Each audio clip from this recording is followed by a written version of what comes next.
Multiferias Empresariales del Valle del Cauca. La mejor vitrina comercial de las grandes empresas. 40 ferias empresariales en un mismo lugar. 50 expositores haciendo negocios. 500 parqueaderos y más de 10.000 visitantes. Separe ya su stand. Multiferias Empresariales. Calle 13, número 78-144. Oficina local 317B. Centro Comercial San Andresito del Sur. Informes 315-670-8185. 379-7342.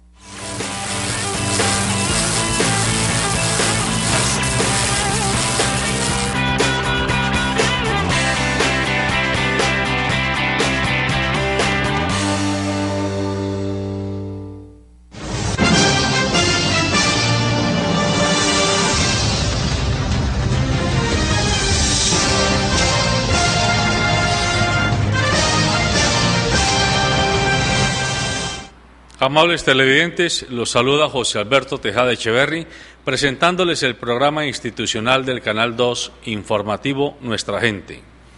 Hoy nos acompañan en el estudio la doctora Luz Betty Jiménez de Borrero, a quien ya conocen ustedes, amables televidentes, el doctor Pablo Borrero, también veedor ciudadano, panelista frecuente en nuestro programa, y el abogado Rodrigo Londoño, quien, además de los múltiples casos jurídicos que atiende, se especializa en derecho penal. A ellos los saludo y les doy buenos días. Buenos días, señor director. Buenos días, la mesa de trabajo. Buenos días, audiencia. Muy buenos días, señor director, a los integrantes de la mesa de trabajo y a la amable audiencia. Alberto, buenos días a la teleaudiencia y a la mesa de trabajo. Muy bien. Hoy vamos a hablar de la situación de la justicia en Colombia, pero no de la justicia como sustantivo abstracto, sino el poder judicial en Colombia, lo que significa que la sal se corrompa. En una democracia, los tres pilares se supone que son el poder ejecutivo, el poder judicial y el poder legislativo, pero si nos atenemos al sentido elemental de la democracia, que es algo así como un equilibrio que permita resolver el conflicto de intereses normales en las sociedades humanas, es la justicia la llamada a resolver y a mantener y a garantizar ese equilibrio, que no desborde la capacidad de destrozo que tenga sobre la sociedad un grupo o unos grupos de poder en contra del derecho colectivo a disfrutar de las garantías que la vida social debe darnos a todos. Pues bien, la semana pasada el país asistió a uno más de los tantísimos escándalos que nacen los lunes y terminan los martes, y es el de que en Palo Quemado se estaban deteniendo 11 funcionarios del Poder Judicial, entre ellos 2 jueces. Y en esta semana nos encontramos con que 7 de esos funcionarios judiciales detenidos inicialmente ya tienen orden de captura. 4 aparentemente no tienen todavía suficientes pruebas para dejarlos capturados. Pero lo que llama la atención es que estos funcionarios son apenas la punta del iceberg de algo muy grave que pasa en el Poder Judicial. Y aquí es necesario hacer notar algo muy importante. Al señor Procurador de la República, al señor Ordóñez, se le ha presentado reiterativamente la solicitud para que estudie quejas disciplinarias de más de 500 casos, con graves indicios de irregularidades cometidas por jueces y por funcionarios del Poder Judicial, y extrañamente estos casos siguen allí durmiendo en los anaqueles, mientras hay una enorme celeridad para condenar en unos casos y para absolver en otros a personas de no muy clara legalidad. Por otra parte, el año pasado el país asistió impávido a una huelga general, nacional, de más de 40 días, donde uno pasaba por las calles de las ciudades, por los parques de las ciudades, por los juzgados de las ciudades, y encontraba a los jueces, a los secretarios, a los despachadores, a todo el mundo, a las secretarias, en las afueras, en los andenes, tomando café, porque estaban en huelga, puesto que se les pagaba muy poquito dinero y había que hacer una nivelación salarial y un ajuste a valor presente de sus salarios. Encontramos que en Colombia hay cerca de 3 millones de casos judiciales represados y más de 1 millón de casos en procesos de investigación en la Fiscalía. Todo esto es lo que quiero invitar a nuestros panelistas a que nos comenten, porque no puede quedarse como una noticia más amarilla y una noticia más judicial. ¿Qué está pasando en el Poder Judicial? Mientras no tengamos un Poder Judicial de verdad, aquí los pillos, y entre más plata tengan, más pilaturas van a seguir haciendo. Doctora Luz Betty.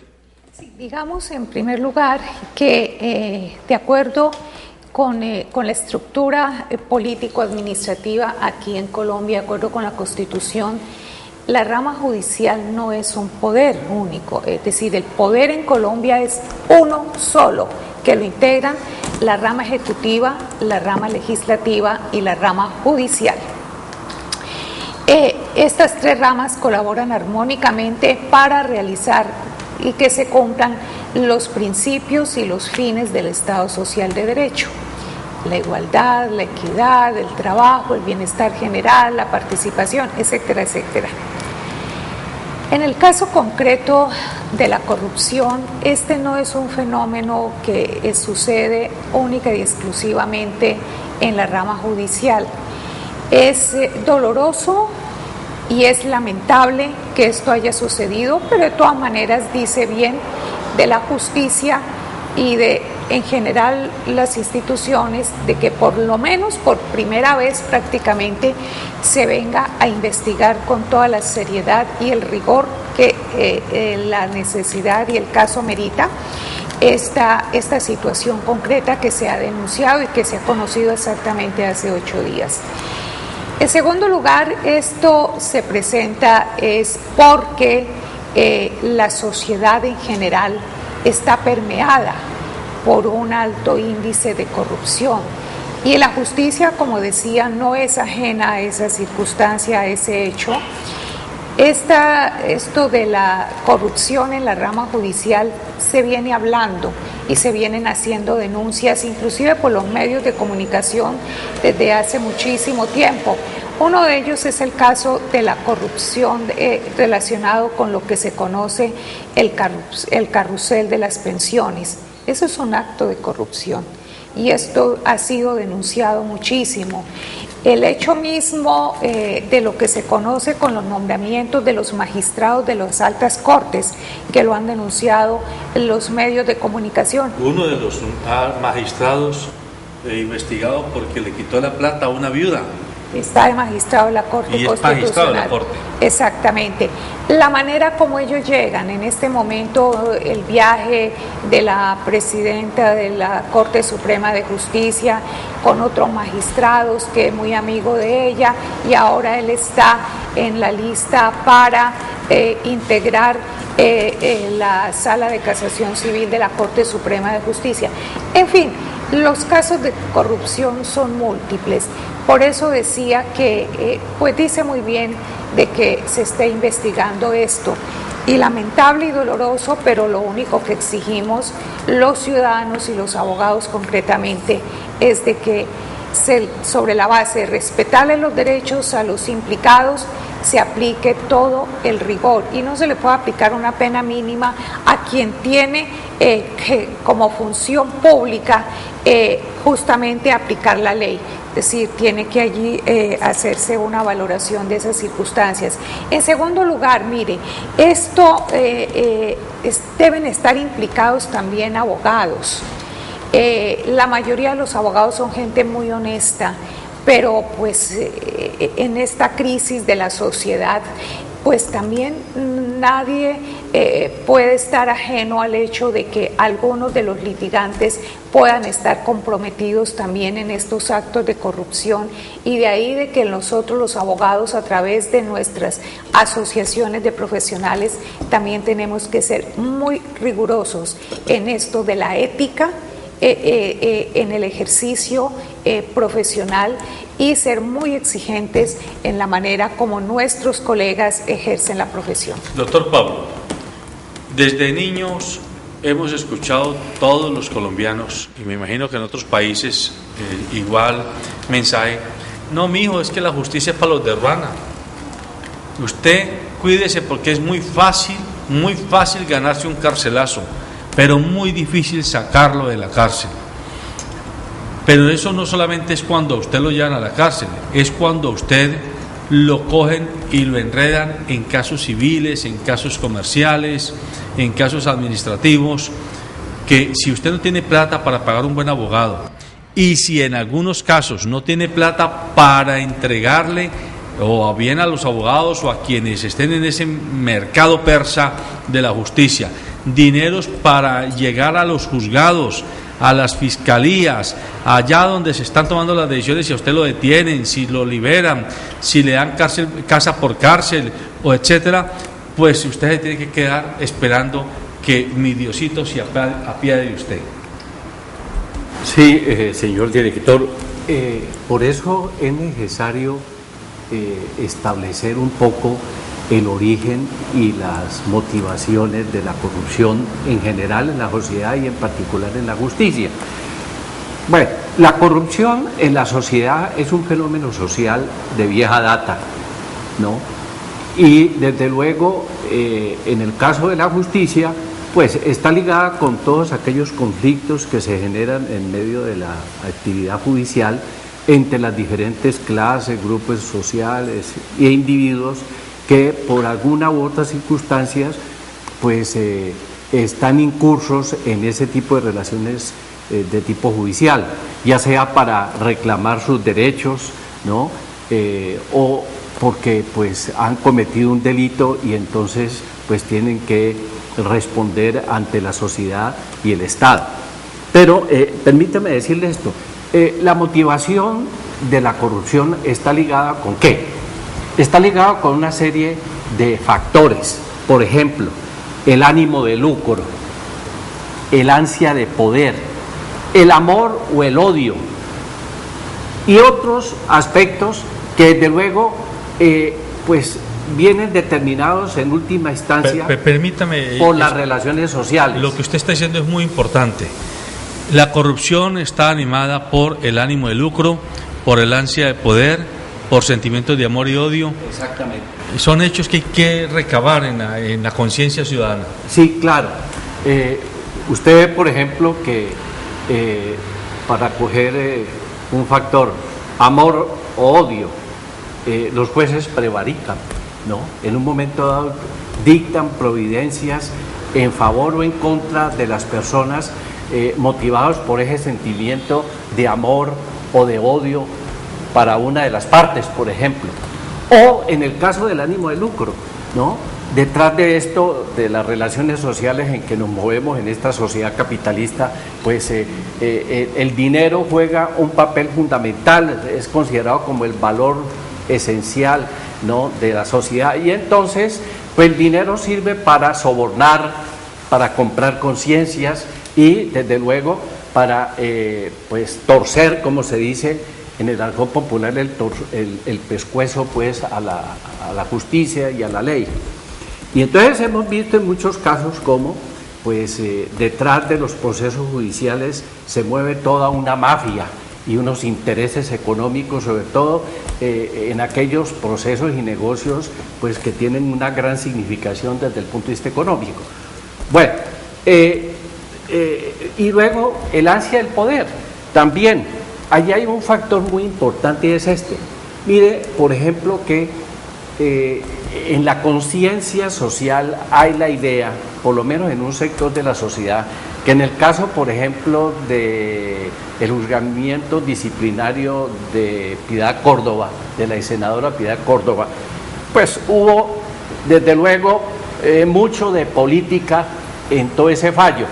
Es decir, cuando la política, la justicia se politiza, eso va a influir obviamente en la decisión final que se va a tomar. Y desde luego, hemos dicho que pues hay otros factores que inciden en todo ese proceso. Pero permítame complementar esto. Los actores de la actividad judicial desde luego muchas veces son permeados por estas motivaciones, ¿no? Odio, amor, ánimo de lucro, ansias de poder. Y hay una cosa que es muy significativa en nuestro país, y es que aquí la corrupción parece que anduviera también de la mano del autoritarismo.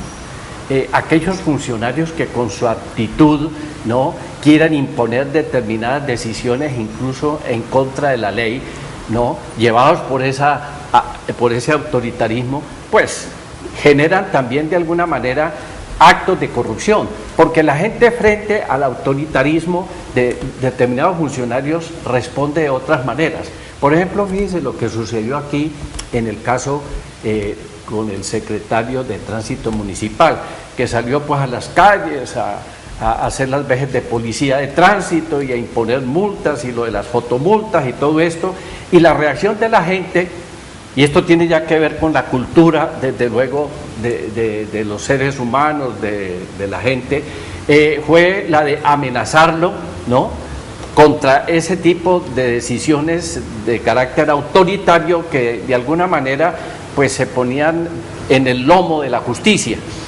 Y ese hecho es muy importante tenerlo en cuenta en un país como el nuestro, en donde hay una democracia restringida, en donde se limita el ejercicio de los derechos y donde hay una serie de problemas que conducen a que la gente se haga justicia de propia mano. Sí, y entonces eso también está ligado con la corrupción. Rodrigo Londoño, usted es abogado y usted ejerce, usted está todos los días peleando casos, o bien como abogado defensor, o bien como abogado acusador de víctimas, etcétera, y usted se tiene que ver tanto con sus clientes como con los jueces, con los fiscales, con el IMPEC, es decir, con todo el aparataje que significa la justicia. Cuéntenos desde su experiencia cotidiana cuál es la percepción que ustedes, los profesionales del derecho que están actuando de buena fe y con decoro profesional, viven de lo que es esta descomposición del ambiente de justicia en Colombia.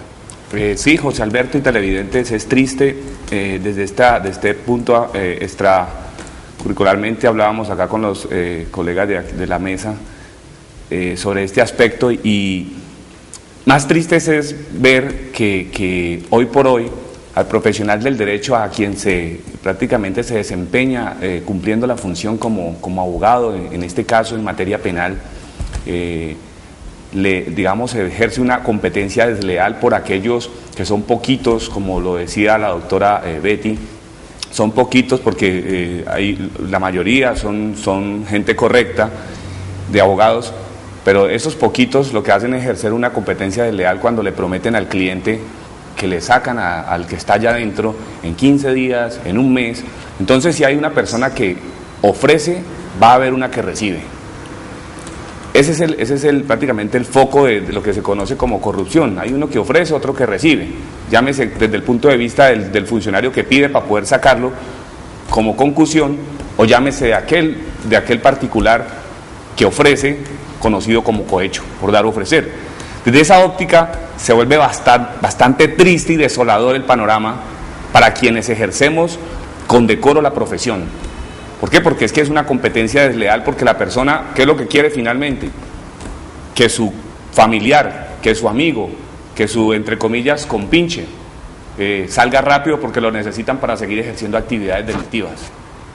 Entonces uno no toca ese aspecto, sino el aspecto netamente jurídico, pero estas otras personas, que son pocas, y muchos se preguntan, bueno, ¿y por qué matan tanto abogado? Seguramente no los matan de gratis. Los matan, ¿por qué? Porque de alguna manera no cumplen con esas finalidades, porque seguramente muchas veces se encuentran con funcionarios correctos, porque no podemos generalizar ese foco de corrupción a todo el estándar de la rama judicial, ni a todo el país, porque hay gente, yo creo que en su mayoría, estoy seguro, es correcta. Lo que pasa es que se ha vuelto un problema sociológico en donde la persona que trabaja en este aspecto entonces es buscada y se le mira y se le hace la venia. Ese es un problema sociológico que empieza en casa. Ese es el problema como plaga, que es la corrupción, que alimenta todos los sectores como el narcotráfico, que de ahí se derivan las famosas autodefensas y los grupos de insurgencia o llamados terroristas. Entonces, desde ese punto de vista es que la corrupción está causando un mello a nuestro país. Y nosotros como litigantes que somos, como abogados que nos especializamos en el área del penal, vemos como todos los días entran los villanos de quienes conocemos, tienen bastante responsabilidad, y uno los ve con medidas como el brazalete electrónico, como medidas extramurales, prisión domiciliaria para nuestros televidentes puedan captar mejor la idea, o a veces libertades provisionales. Eso es doloroso. ¿Por qué? Porque uno lo que ve es que solamente el rezago, el filtro, aquello que no pudieron torcer, aquellos que, como lo decía el doctor, lo bien lo anotaba el doctor Pablo, torcerle el cuello a la justicia o torcerle el cuello a la ley. Entonces llegan esas personas, cuando ya no pueden acá, entonces vienen a buscar a los que realmente se desempeñan para lo que estudiaron, que es la profesión del derecho. Bueno, pero a ver, eso, lo más escandaloso, visto desde un ciudadano, yo no soy abogado corriente, es como lo que tiene que ver con la justicia penal, que casi siempre termina en un carcelazo si la persona es hallada culpable.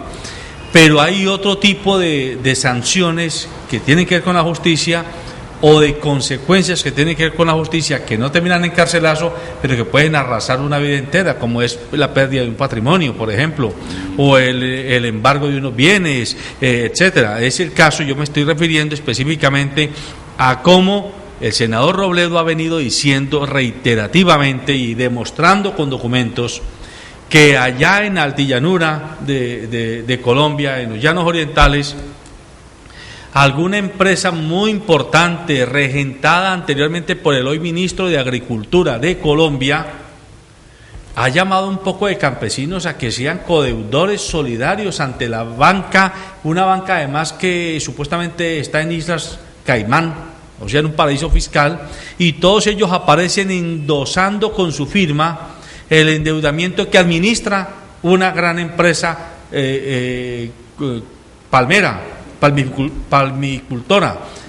Entonces uno dice, ahí tiene que haber también una corruptela muy grande con la justicia, y tiene que ver con los abogados, y con abogados muy prestigiosos, que usan su prestigio no para enorgullecer al país, sino para comerse el país por parte de la codicia de unos cuantos.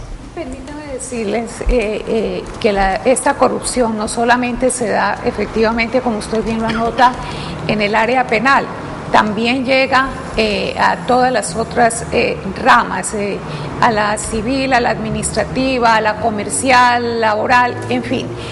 Esto se da porque además hay un exceso de formalismo. El formalismo por encima de los derechos sustanciales, de los derechos fundamentales. Y además porque hay una serie de papeleos y una serie de manifestaciones por parte de algunos jueces como muy omnímodas, como muy alejados de la jurisprudencia que realmente debiera aplicarse en unos determinados casos. Pero además la corrupción provoca otra circunstancia y es un efecto desestabilizador del sistema. La corrupción se da sobre todo en las épocas de profunda crisis económicas, éticas, morales de una sociedad como es la que estamos viviendo.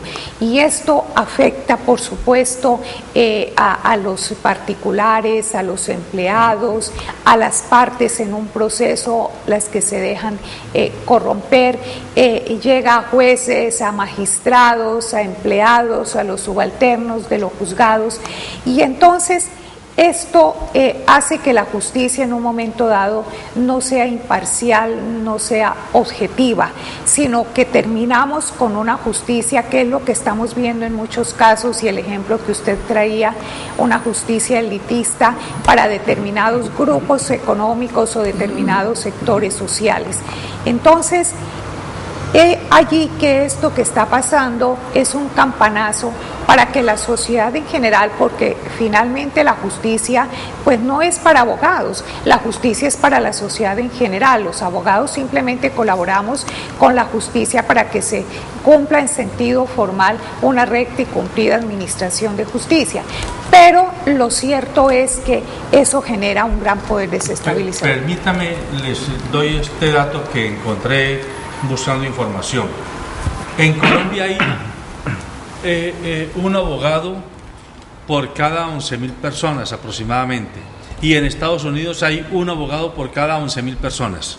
O sea, estamos en la misma proporcionalidad con respecto al grupo demográfico, pero la productividad, si podemos hablar con esa palabra, de la rama judicial en Colombia es de 438 casos por juzgado, y en Estados Unidos es de 3.450 casos por juzgado.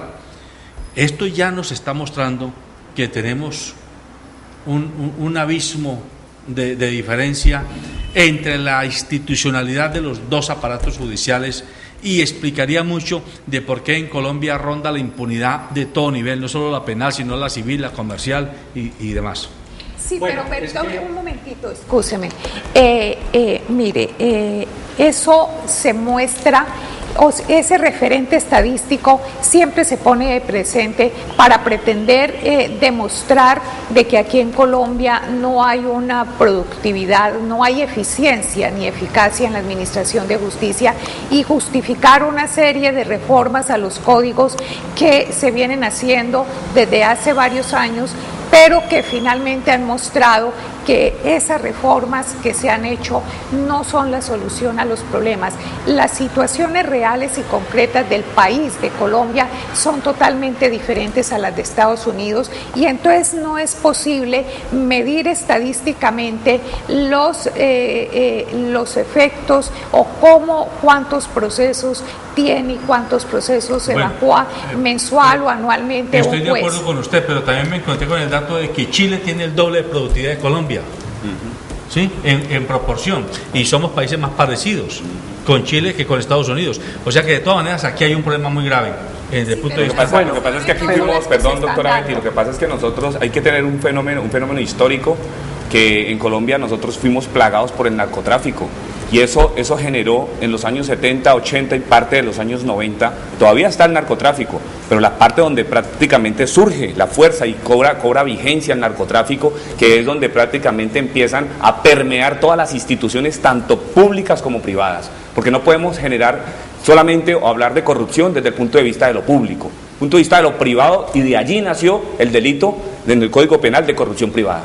Entonces, desde el punto de vista sociológico e histórico, nosotros podemos también tener desde ese aspecto de la corrupción desde el fenómeno del narcotráfico, y eso marca las diferencias con Estados Unidos, con Chile y otros países que también tienen el fenómeno, porque es mundial, la corrupción es mundial, pero algo que nos marca a nosotros, que es lo que está en este momento ocurriendo en México, como país que está plagado en este momento por el narcotráfico y que está sufriendo el derrotero, está sufriendo el fenómeno de las cantidades de muertes que nosotros las hemos vivido, como las seguimos viviendo por causa del narcotráfico, porque es que el narcotráfico sin corrupción no subsiste. Si se acaba la corrupción, muere todo lo que tiene que ver con narcotráfico. Entonces, tanto las instituciones privadas como las públicas son las que estamos sosteniendo.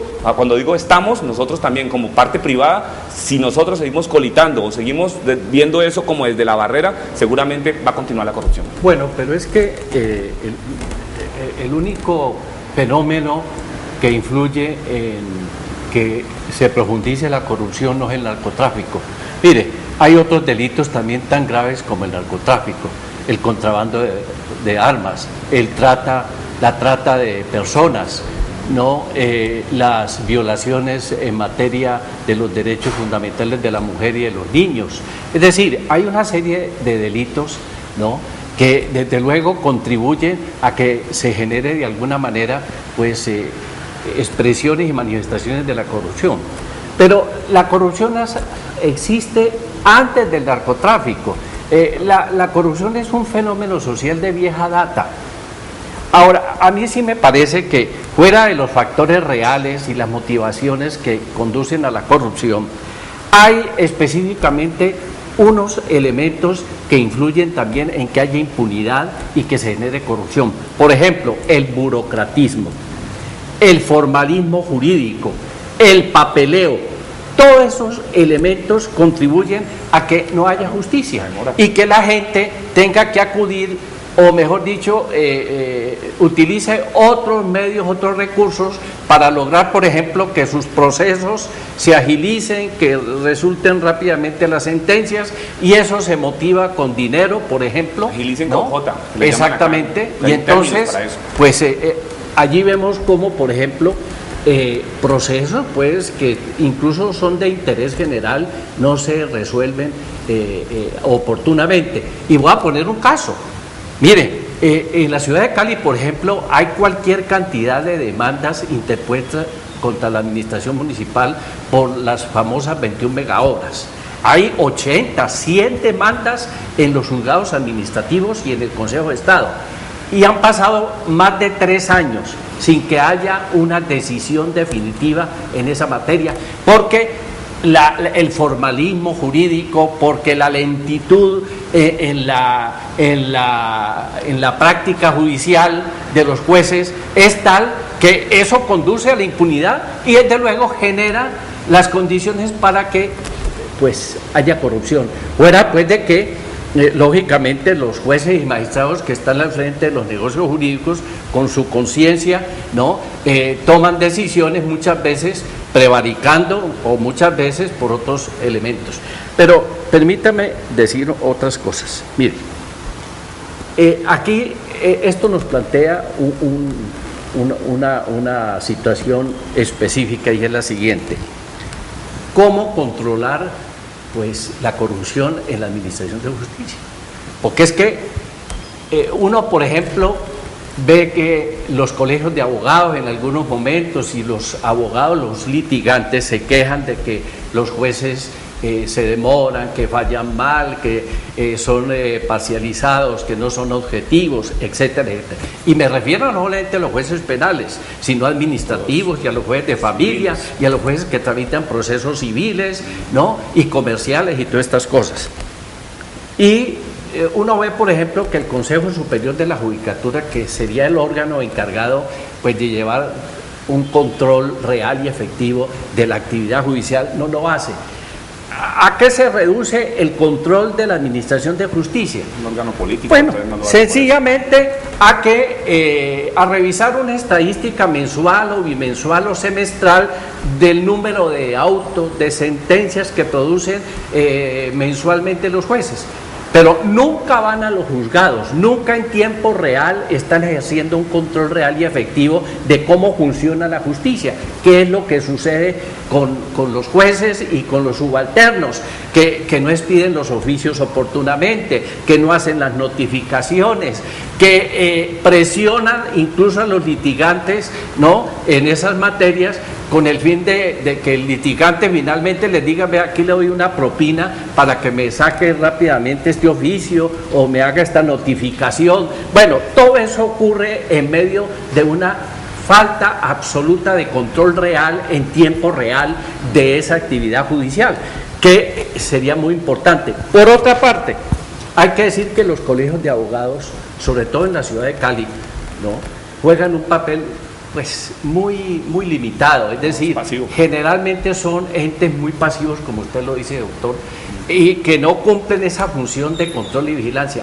A mí me parece que en las condiciones concretas hay una situación que se viene presentando y que coadyuva con todo lo que hemos dicho. En primer lugar, la privatización de la justicia. A mí me parece que por ese camino se ha incrementado la corrupción, porque detrás de la privatización de la justicia lo que hay es la capacidad que tiene una de las partes de ofrecer dinero, ¿no?, de sobornar para que les resulten más rápido los negocios. Desigualdades. Bueno, eso, y además la limitación al acceso a la justicia. Perdóneme, señor director, que termine con este aspecto. Luego hay una situación también muy específica en el caso de la justicia colombiana que tiene que ver con la corrupción y que se refiere a la extensión del sistema oral a todas las ramas del derecho, que ha generado lo que hemos aquí denominado el carrusel de los testigos y una serie de corruptelas, porque con base en ese sistema se está negociando la justicia, y cuando se negocia la justicia se cae en la corrupción. Bueno, pues a ver, yo les pido el favor a ustedes que abramos otra ventana. Insisto mucho en que la justicia se vuelve escandalosa cuando hay un preso, sí, o cuando hay un muerto. Pero es que ese otro fenómeno que hay de la gente que pierde su casa, que pierde su propiedad, que etcétera, eso también tiene que ver con la justicia.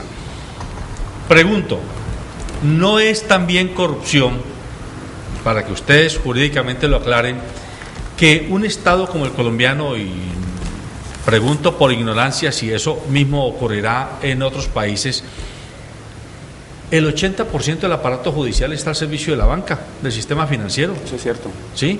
Nosotros aquí todos los días le pagamos con nuestros impuestos el aparato judicial a los banqueros para que le quiten las casas a la gente porque no pagan, pero no para que los jueces le quiten a los banqueros la plata que le han cobrado 10 veces a la gente por sus casas, como fue el caso de Lupac. Exacto. Y como es el caso con los créditos leoninos, donde prestan hasta 6 veces el valor de inflación, y cuando el banquero le presta a la persona 6 veces más del valor de inflación, no hay justicia que obligue. Pero cuando el deudor, acosado por su caja, no puede pagar, el banco tiene toda la capacidad de venir a quitarle hasta el perro que vive en la casa de él.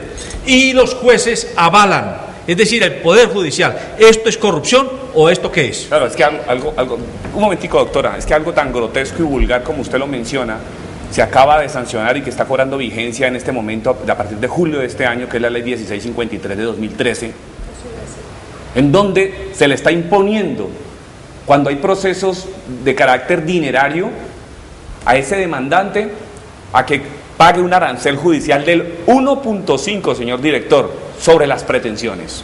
1.5%, en donde, si bien es cierto, se manejan unas excepciones. Vaya pues, dígale al juez que usted no tiene plata, dígale que usted no declara, a ver si de pronto por ahí no se va a convertir eso en una denegación de justicia. Eso es están coartándole usted el desarrollo, el derecho que usted tiene a acceder libremente a una justicia pronta y célere, sin necesidad de que tenga que pagarla. ¿Por qué? Porque hay un principio que se llama el principio de gratuidad de la justicia. ¿En dónde queda ese principio de gratuidad de la justicia cuando usted tiene que pagar un 1.5%? ¿Quién lo puede pagar, señor director? ¿Los bancos? Entonces solamente el banco puede sacar ese 1.5% que después se lo van a cobrar a usted. Si usted pierde el proceso, usted como deudor que no pudo pagar, le van a cobrar ese 1.5, que es una millonada, de perdiendo, digamos que sea una casa de 100 millones de pesos, entonces estamos hablando de 1.500.000 pesos que se le van a aumentar a usted en el pago de costas por esa casa que va a perder por un crédito que no pudo cumplir por cualquier razón. Eso en primer lugar, lo que acaba de decir el doctor Londoño y el doctor Pablo Borrero, la privatización de la justicia, el arancel judicial, afortunadamente está demandado, pero esperemos que la Corte Constitucional realmente declare inexequible ese artículo, esa parte donde se obliga a los demandantes a pagar como requisito sine qua non, es decir, como requisito esencial, fundamental para que pueda ser admitida su demanda, cancelar, consignar en el Banco Agrario a órdenes de la rama judicial 1.5 del valor de las pretensiones. ¿Para dónde se va este 1.5? A un fondo especial para presupuesto de la rama judicial. Y aquí ese es otro debate que tenemos que hacer los abogados y la sociedad en general. No puede quedar única y exclusivamente en manos de las organizaciones representativas de los jueces y de los empleados, es decir, de Azonal Judicial o de colegios de jueces y fiscales. La verdad es que con todo lo que se quejan en la rama judicial en los últimos años, hemos hecho los colombianos un gran esfuerzo para aumentarles el presupuesto. Eso por un lado.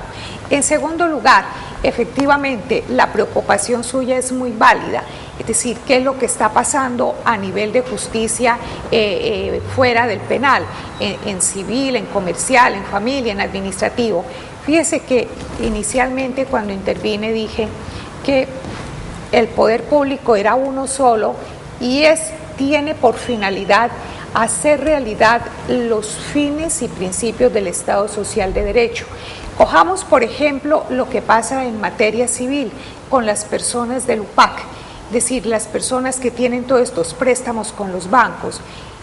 Usted bien lo anota, es decir, se va a afectar toda una vida, toda una familia rematando su casa, y no solamente es que se remata, sino que queda debiendo. no es suficiente el valor de la casa, sino que la persona queda debiéndole aún plata al banco. Es decir, ¿con qué criterio están actuando los jueces? No estoy diciendo que se tienen que salir de la ley, de la norma, no, ni más faltaba, pero ahí sí hay excesos en lo que los bancos están cobrando y la manera como se están llenando los pagarés. En segundo lugar, miremos lo que pasa en el área penal. Por ejemplo, hay unos casos en materia laboral, hay unos casos donde en Colombia no hay estabilidad laboral absoluta, pero sí hay unos casos en los que la Corte Constitucional ha garantizado una estabilidad para, por ejemplo, los sindicalizados, el derecho a asociación sindical para las personas que están enfermas. Y entonces estas personas tienen una relativa estabilidad laboral. Sin embargo, sorprende que algunos jueces, porque ha habido un cambio considerable, casi todos los jueces los han cambiado, y esto se ha vuelto un factor de clientelismo también en la rama. Algunos jueces presionan en la primera audiencia para que se concilie lo del reintegro y se convierta en una obligación dineraria. A ese juez que en manera autoritaria está actuando y que no deja explicar razones o que considera que no son válidas las razones, se le olvida que él tiene que aplicar los principios y los fines del Estado Social de Derecho y, entre otros, el trabajo. Y entonces, ¿cómo así que el trabajo, donde hay una garantía para un trabajador de ser reintegrado, cambiemos eso porque a la empresa no le conviene y lo convertimos en una obligación dineraria? Sería, por ejemplo, un caso.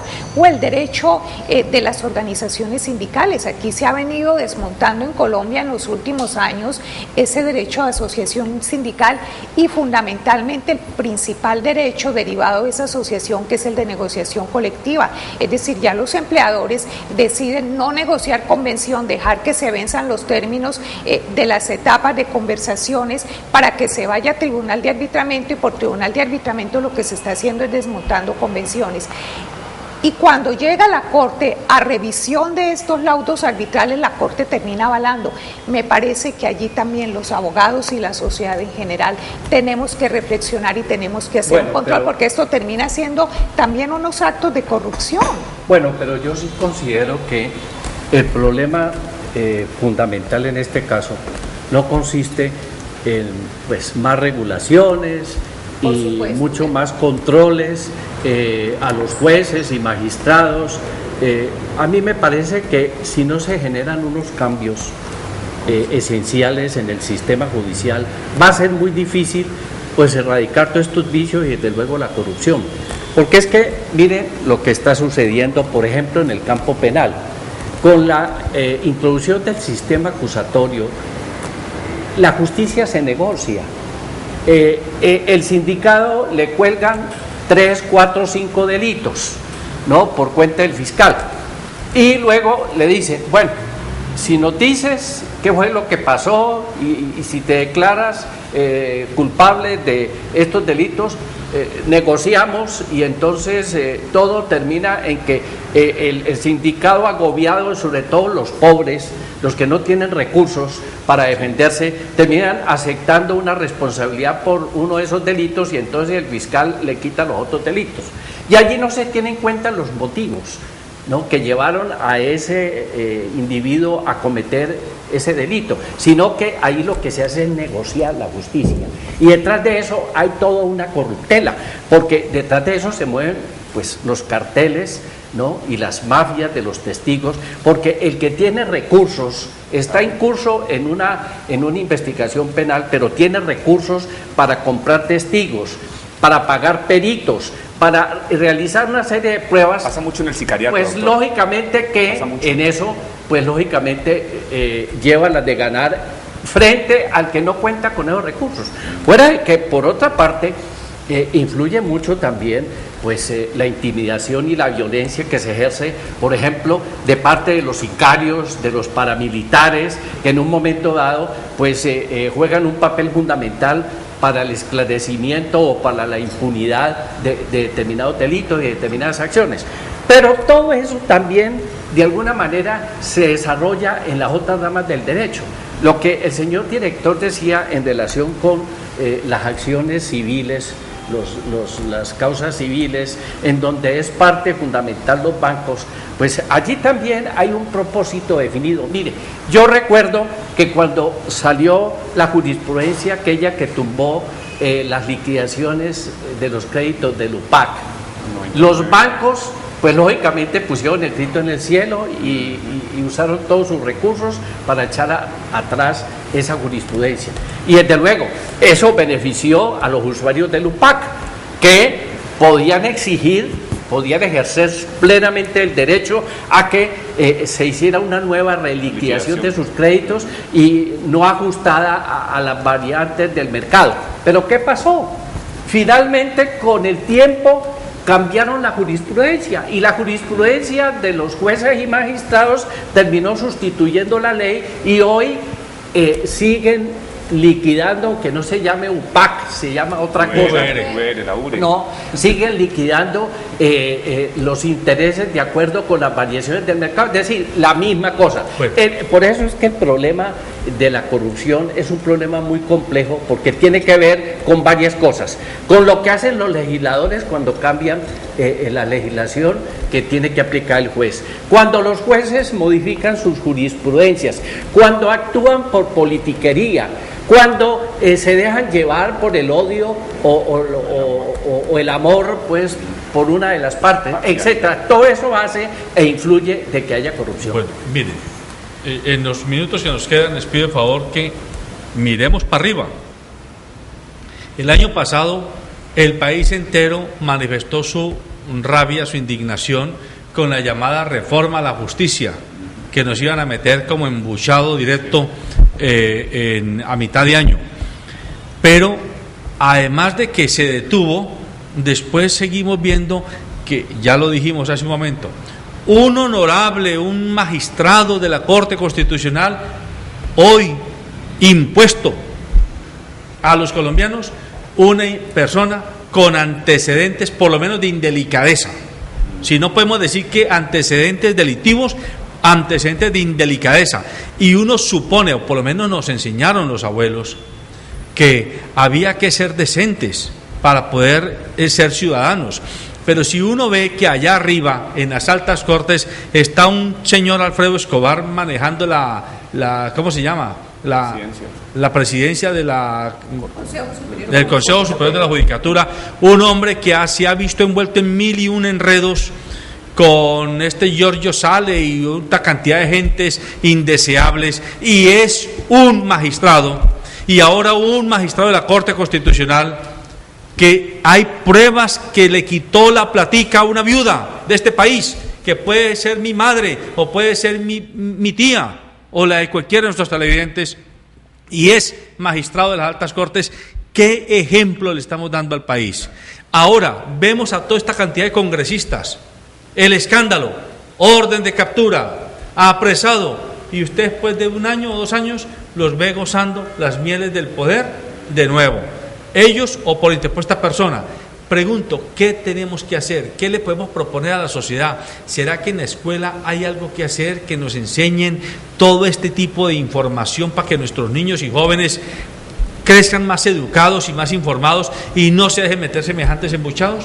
En primer lugar, una de las reformas estructurales que debe hacerse a la rama judicial es la democratización de la justicia, y eso no va a venir de las clases dirigentes ni de la rama ejecutiva del gobierno nacional, del presidente de la República. Tenemos que ser los ciudadanos que nos apersonemos de ese tema realmente. La democratización de la justicia es la única rama del poder público donde no hay democracia. Allá todos se nombran, todos se imponen entre ellos. En la rama legislativa y en la rama ejecutiva participamos los ciudadanos en su elección. Los jueces, los magistrados, pues no vamos a decir, pues sería lo ideal que elijamos a todos los jueces de Colombia, pero por lo menos tenemos que idear el mecanismo para que en las altas cortes los ciudadanos participemos directa o indirectamente, participemos a través de nuestras asociaciones de abogados, en fin, lo que sea, pero no se puede seguir nombrando así entre ellos mismos, yo te nombro, tú me nombras. En segundo lugar, a nosotros sí nos parece que no podemos permitir que se siga polarizando más a esta sociedad. Fíjese usted cómo en casos muy connotados por las situaciones económicas y sociales de quienes son partes en los procesos penales o civiles, los medios de comunicación grandes están tomando partido, y entonces esa es una manera de presionar a los jueces sus decisiones en favor de uno o de otro personaje. Hablo concretamente en los casos muy sonados, Colmenares en Bogotá. Ninguno de nosotros sabe a ciencia cierta porque no tenemos acceso realmente a todo el expediente ni a todas las pruebas, lo que los medios de comunicación nos dicen, pero sin embargo se hacen programas casi que diciendo que fulanito fue el responsable, que fue un homicidio. Es decir, ninguno sabemos qué pasó realmente. Esa es una manera de presionar a la justicia. Lo de agroingreso seguro, la compra también de todos esos baldíos en la altillanura colombiana. También se está presionando a través de los medios a los jueces para que en caso de investigación, pues sí, le hagan un esguince a la ley. Entonces nos parece que esto tenemos que frenar, hacer un alto en el camino y reflexionar que esa polarización y mediatizar la justicia está haciendo muchísimo daño. La propuesta concreta es que podamos los colombianos participar de la elección de los magistrados de las altas cortes. Democratizarse. Mire, hay dos reformas fundamentales a la justicia, una estructural que implica democratización de la rama, es la única que no tiene, y segundo, hay un aspecto funcional que no puede seguirse manejando sobre la base de crear cualquier cantidad de jueces, de descongestión. Ustedes no se imaginan la burocracia y la cosa tan compleja, y ha vuelto insegura la administración de justicia. Mientras a los grandes empresarios y a los extranjeros se les da estabilidad jurídica, aquí los ciudadanos no tienen estabilidad jurídica porque llega un juez nuevo recién salido de la universidad sin experiencia en el área a dictar sentencias de un proceso que no lo conoció porque ya ha pasado por 4 jueces, por 4 cabezas, por 4 manos. Así no se puede. ¿Usted ve posible que haya elección, que nosotros ciudadanos participemos de la elección de los magistrados de las altas cortes como un principio de reforma de todo esto? Pues yo más que manejar ese aspecto, con todo respeto y es encomiable lo expuesto por la doctora Betty, yo pienso que yo veo la cuestión de la corrupción porque uno la vive, la siente alrededor de uno y uno es víctima a veces de eso porque se le van, por así decirlo, procesos que uno podría manejar jurídicamente como es debido. Yo pienso que más bien para manejar eso a largo plazo, porque es que la corrupción no se va a acabar con 4, con 5 leyes estatutarias, con 5 modificaciones, porque cansados nos encontramos en el país de diariamente acostarnos con una norma en la inseguridad jurídica en que vivimos y nos levantamos con otra. Yo pienso que va más allá, y va más allá es desde el punto de vista sociológico, desde ese niño en párvulos, cogerlo y empezar a estructurar un respeto por todas las instituciones, tanto privadas como públicas, y enseñar y ver como cuando se le inculcaba a uno el monstruo de los mangones, mostrar el fenómeno corrupción como un monstruo de los mangones a ese niño para que crezca respetando las instituciones, y entonces más o menos en unos 20, 30 años podríamos vivir un país mejor o un mundo mejor. Pero de lo contrario, nosotros podemos instituir las normas que quieran, que siempre y cuando usted ofrezca y el otro reciba, seguramente vamos a vivir en corrupción. Eso se termina generando las nuevas conciencias, los que vienen, porque el niño desde los 12 años que ya lo están preparando para ser sicario, ya sabe que hay una persona que le va a pagar, ya sabe que esa persona le va a pagar a su familia si lo llegan a capturar y lo meten a una correccional de menores, entonces no le importa. Ese niño lo mandan a matar, 12, 13 años ya lo están poniendo a matar, y a él no le va a importar. ¿Por qué? Porque es que el papá consciente con eso, y le van a decir, si a su hijo se lo cogen, usted va a tener una cuotica por tanto tiempo, cuota que se la dan 3 y 4 meses mientras le matan al muchachito. Entonces, son cuestiones fenomenológicas, culturales, que hay que adiestrarlas, que hay que infundarlas de bulto con esos niñitos que están en párvulos del sector privado, en bienestar familiar, empezar un trabajo con ellos. Si eso no sucede, esto no se va a acabar. Permítame una cosa, doctor, pero sí, efectivamente hay que crear una nueva cultura de respeto, pues a las leyes, a las instituciones, a las autoridades, a los ciudadanos. Todo esto está bien, pero resulta que el ánimo de lucro, el ansia de poder, el amor o el odio, es decir, todas aquellas motivaciones que surgen en la conciencia de los hombres, pues desde luego hacen que la gente actúe en una forma o en otra, pero eso viene determinado por las condiciones sociales en que vive la gente. Es decir, si no cambiamos simplemente, si pretendemos simplemente educar a la gente y crear una cultura sin cambiar las condiciones en que vive la gente, no vamos a poder lograr ese cometido al cual usted se refiere. Hay que cambiar las condiciones de una sociedad en donde la justicia es de clase. Donde la justicia es de clase, eso significa que en una sociedad como la nuestra, una sociedad capitalista, en donde los medios fundamentales de la producción, donde la tierra, donde los bancos, donde la empresa, donde el aire que respira la gente es propiedad privada, no es posible generar una cultura de respeto a las leyes, a las instituciones, una cultura al trabajo, una cultura a la solidaridad, a la justicia. Eso no es posible. Hay que cambiar las condiciones de la sociedad y para eso lógicamente se necesita una reforma política, no solamente de la justicia, sino una reforma política. Y en este momento, por ejemplo, nosotros sí consideramos de que una reforma política en general y en particular de la justicia es posible adelantarla y sacarla de alguna manera para avanzar por los caminos de la democratización de la vida de la sociedad y la justicia a través de una asamblea constituyente y legislativa.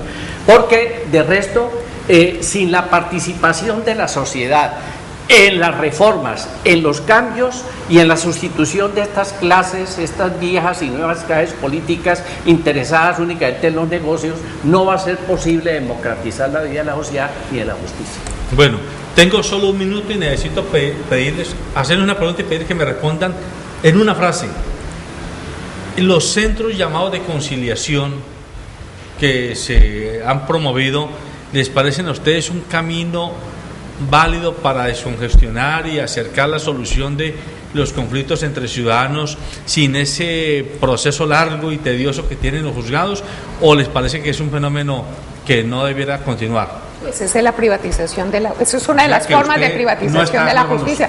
Pues si la gente no tiene para movilizarse en un bus y llegar a un juzgado a formular una denuncia o presentar una demanda o otorgar un poder o ir a hacer una declaración de renta, imagínense usted, menos tienen para acudir a los centros de conciliación. Eso no es gratuito, tienen que pagar una suma. Si lo subsidia el Estado y son gratuitos, bienvenidos a los centros de conciliación. No va a ser nunca subsidiado por el Estado. Bueno, una frase, doctor. Sí, la conciliación, inclusive con esto del arancel, parece que está en una situación sumamente crítica, ¿no? Porque, si mal no estoy, los centros de conciliación ahora no pueden cobrar esos aranceles por mandato de la ley esa de trámites y en consecuencia eso va a desaparecer por sustracción de materia. Ya, si mal no estoy. Muy bien, amables televidentes, el tiempo se nos acabó. Recuerden, este programa es a la hora del desayuno para dejarle el aperitivo a que usted se quiera probar el bocado de la información, el bocado del análisis, para que usted se informe y usted comience a problematizarse, a hacerse preguntas incómodas, a reflexionar sobre cómo es la vida cotidiana de todos nosotros, en nuestras casas, en nuestras empresas, en nuestros barrios, en nuestras ciudades, en nuestros campos. No hay otra manera de ser un ciudadano actuante si no es que estemos informados y que estemos dispuestos a participar. Todo esto al final termina en que elijamos bien a quienes mañana están sancionando las leyes, haciendo las leyes y sancionando las leyes, es decir, a los congresistas y a los alcaldes, gobernadores, presidentes, concejales, diputados y demás. Elijamos bien, porque ellos son los que después hacen, muchos de ellos, sus acuerdos para ponernos e imponernos a magistrados, a jueces, a fiscales, a ministros y a una cantidad de personas que no tienen interés en el bienestar colectivo, sino que tienen interés de parte y se convierten en lobistas y en personas que trafican con el poder para beneficios particulares. Y eso no es tolerable en una sociedad democrática. Buenos días.